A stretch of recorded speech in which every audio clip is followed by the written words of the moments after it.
అందరికీ నమస్కారం. ఈ వీడియోలో 2025లో ఉన్నటువంటి కరెంట్ అఫైర్స్, అందులో ఫిబ్రవరి మంత్లో ఉన్నటువంటి వార్తల్లో ప్రధాన వ్యక్తుల గురించి మాట్లాడతాం. సో వార్తల్లో అంటే ఫిబ్రవరి మంత్లో ఉన్నటువంటి వార్తల్లో ప్రధాన వ్యక్తులు ఎవరున్నారు వాటి గురించి మాట్లాడతాము.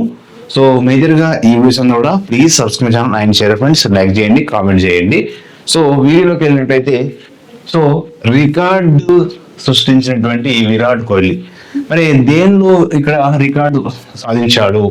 ఈయన చూసినట్లయితే వన్డే క్రికెట్ లో అత్యంత వేగంగా 14,000 పరుగులు చేసినటువంటి బ్యాటర్గా భారత్ సూపర్ స్టార్ గా సో పాకిస్తాన్ అంటే ఇక్కడ ఏంది భారత్ సూపర్ స్టార్ గా పాకిస్తాన్ పై వ్యక్తిగత స్కోరు 15 వద్ద, ఇక్కడ వ్యక్తిగత స్కోరు 15 వద్ద అతను ఈ యొక్క మైదాన్ని అందుకున్నాడు. ఎవరు? విరాట్ కోహ్లీ. ఇక్కడ ఎన్ని వేల పరుగులు చేసిండు? 14,000 పరుగులు. సో వన్డే మ్యాచ్లలో మరి ఎన్నో స్థానం ఉంది? వన్డే మ్యాచ్లలో 14,000 చేసినటువంటి విరాట్ కోహ్లీ యొక్క స్థానం ఎన్నో స్థానం అంటే 3వ స్థానం ఉంది. సో దాని తర్వాత అంతకంటే ముందు స్థానంలో ఎవరు ఉన్నారంటే ఈ వన్డే క్రికెట్ లో అత్యధిక స్థానాలు వెళ్ళిన వ్యక్తి సచిన్, 18,000. సో అత్యధిక పరుగులు చేసినటువంటి వ్యక్తి వస్తారంటే వన్డే క్రికెట్ లో సచిన్ అండి. 18,246 పరుగులు తీసిండు. ఎవరు? సచిన్. ఆ తర్వాత 2వ స్థానంలో సంగర్కర్. సో సంగర్కర్ 14,234. సో ఆయన 2వ స్థానంలో ఉన్నాడు. 3వ స్థానంలో విరాట్ కోహ్లీ. సో విరాట్ కోహ్లీ 14,000 పరుగులు వన్డేలో వేసి 3వ స్థానం కలిసేసుకున్నాడు. 3వ స్థానంలో ఉన్నాడు. ఎన్నో స్థానంలో? 3వ స్థానంలో ఉన్నాడు. రైట్. నెక్స్ట్ ఈ విరాట్ కోహ్లీ యొక్క ఇన్నింగ్స్ ఎన్ని ఇన్నింగ్స్ చేసింది సార్ అంటే 287 ఇన్నింగ్స్ చేసింది. ఎన్ని చేసింది ఇక్కడ? 287 ఇన్నింగ్స్ చేయడం జరిగింది. మరి అత్యధిక క్యాచ్లు సుమారుగా ఈ వన్డేలల్లో 157 క్యాచ్లు పెట్టిండు. ఎన్ని క్యాచ్లు పెట్టిండు? 157 క్యాచ్లు పెట్టిండు. సో ఈ విషయాలు గుర్తుపెట్టుకోవాలి. సో వన్డే క్రికెట్ లో 3వ స్థానం సాధించిండు. 8,000 పరుగులు చేసిండు, 14,000 పరుగులు చేసిండు. సో పాకిస్తాన్ పై వ్యక్తిగత స్కోరు 15 వద్ద అతడు ఈ యొక్క మైలురాయిని అంటే ఈ యొక్క దీనిని సాధించడం జరిగింది. సో మొదటి స్థానంలో సచిన్, 2వ స్థానంలో సంగర్కర్, నెక్స్ట్ విరాట్ కోహ్లీ 3వ స్థానంలో ఉన్నాడు. నెక్స్ట్ ప్రపంచంలో మెమోరీ లీగ్ ఛాంపియన్ గా మెమోరీ లీగ్ ఛాంపియన్ గా భారత్ విద్యార్థి ఎవరంటే విశ్వరాజ్ కుమార్. ఎవరండి? విశ్వరాజ్ కుమార్. 20 సంవత్సరాల విద్యార్థి వ్యక్తి ఈయనే. సో ప్రపంచ మెమోరీ లీగ్ లో సో మొదటి స్థానం పొందిండు. ప్రపంచ మెమోరీ లీగ్ ఛాంపియన్ లో మొదటి స్థానం పొందిండు. సో ఈయన ఏం చేసిండు? విశ్వరాజ్ కుమార్ ఏం చేసేసారంటే ఈయన 30 చిత్రాలను 8.4 సెకండ్లలో తప్పులు లేకుండా గుర్తించాడు. 30 చిత్రాలను 8.40 సెకండ్లలో 8.40 సెకండ్లు అంటే సో 8 నిమిషాల 40 సెకండ్లలో తప్పులు లేకుండా గుర్తించాడు. నెక్స్ట్ ఈయన ఏం సార్ అంటే 2025 సంవత్సరంలో మెమోరీ లీగ్ ఛాంపియన్ లో విజేతగా నిలిచిండు. ఎవరు సార్ అంటే విశ్వరాజ్ కుమార్. ఏం పేరు? విశ్వరాజ్ కుమార్. మరి ఇక్కడ అదే దాంతో పాటుగా ఈ 30 చిత్రాలతో పాటుగా 80 ర్యాండమ్ నంబర్లను సో 13.50 సెకండ్స్ లో గుర్తించాడు. 13.50 సెకండ్ లో 80 ర్యాండమ్ నెంబర్స్ కూడా సో ఇక చెప్పగలిగిండు. ఎవరు సార్ అంటే విశ్వరాజు కుమార్. నెక్స్ట్ ఇది ఏ విధంగా నిర్వహిస్తారు ఈ గేమ్ అనేది? మెమోరీ లీగ్ ఛాంపియన్ అనేది ఆన్లైన్ లో నిర్వహించే ఈ విధానంలో సో ఇక్కడ 5 పాయింట్లు మొదటి స్థానం అంటే సో మంచి పాయింట్లు సాధించాడు. ఈయన మొదటి స్థానాన్ని పొందడం జరిగింది. ఎవరంటే విశ్వరాజు కుమార్. నెక్స్ట్ వచ్చేసి సో ఢిల్లీ ముఖ్యమంత్రిగా రేఖా గుప్తా. ఎవరు సార్ అంటే చాలా ఇంపార్టెంట్. ఈ మధ్య కాలంలో సో అంతకంటే ఆమ్ ఆద్మీ పార్టీ అక్కడ సో ముఖ్యమంత్రిగా పనిచేస్తున్నటువంటి తర్వాత ఆ తరుణంలో ఈ మధ్య కాలంలో ఎన్నికలు వచ్చినాయి. ఈ ఎన్నికలు వచ్చిన తర్వాత మరి ఈ మధ్య కాలంలో అక్కడ ఆ పార్టీ సో ఓడిపోవడం జరిగింది. ఆ పార్టీ ఓడిపోయి సో ఏ పార్టీ?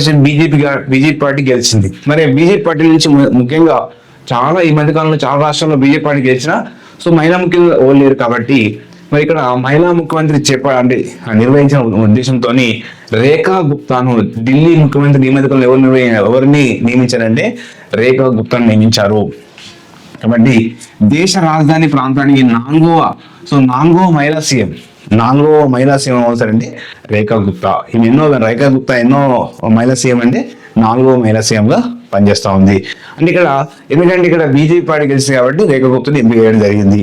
సో ఇక్కడ ఈమె ఎవరిపైన గెలిచింది, ఈ రేఖా గుప్తా ఎవరిపైన గెలిచిందంటే ఇక్కడ చూడండి షాలిమార్ బాగ్ నుంచి, అంటే ఈ ప్రాంతం ఈ షాలిమార్ బాగ్ నియోజకవర్గం నుంచి 100 కుమారిపై ఈమె ఆప్ party so Aam Aadmi party నుంచి, సో ఇక్కడ ఆప్ పార్టీ అనేటువంటి 100 కుమారిపై 8,000 ఓట్లతో గెలిచిందంటే 29,595 ఓట్లతో 29,595 ఓట్లతో ఈమె మెజార్టీతో గెలిచింది. ఎవరు సార్ అంటే రేఖా గుప్తా.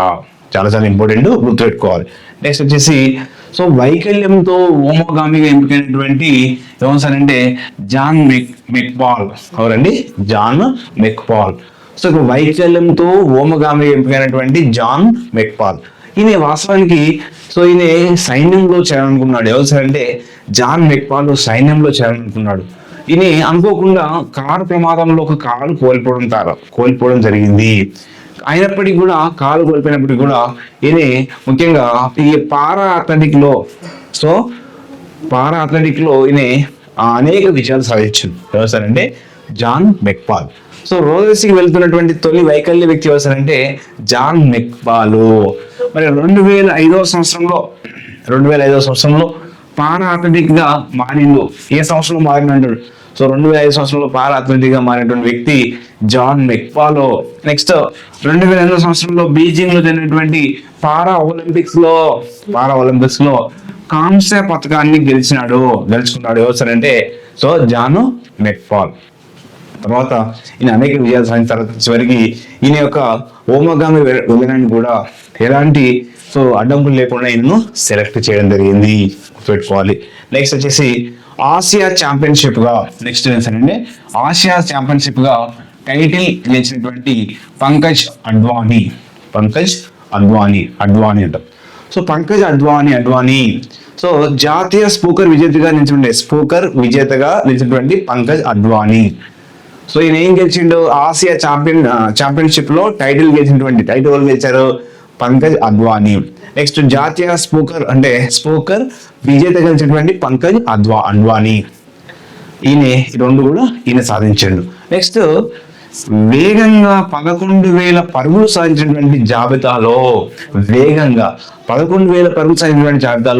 రోహిత్ శర్మ వన్డేలలో ఎన్నో స్థానం సాధించాడంటే ఇక్కడ 2వ స్థానం సాధించండు. ఎవరో? సో రోహిత్ శర్మ.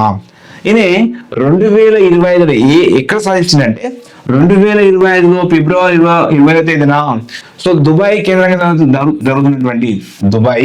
కేంద్రంగా జరుగుతున్నటువంటి వన్డే మ్యాచ్లలో సో బంగ్లాదేశ్ మ్యాచ్ తో ఆడుతున్నప్పుడు ఈ యొక్క మైలురాయిని సాధించాడు. సాధించడం జరిగింది. సో కాబట్టి ఈ యొక్క కరెంట్ అఫైర్స్ లో మనము వార్తల్లో ప్రధాన వ్యక్తుల గురించి మనం మాట్లాడుకుని ఇక్కడ నుంచి కంపల్సరీ బిట్ వచ్చే అవకాశం ఉన్నది. సో కాబట్టి ఇవి చూసుకోండి. సో ఎగ్జామ్ లో మనకు రావడానికి చాలా ఇంపార్టెంట్ గా ఉంది. సో నెక్స్ట్ వీడియోలో మనము మరికొన్ని అంశాలతో మనం రావడం జరుగుతుంది. ఈ వీడియోస్ అందరూ కూడా please subscribe and share friends. So thank you to all.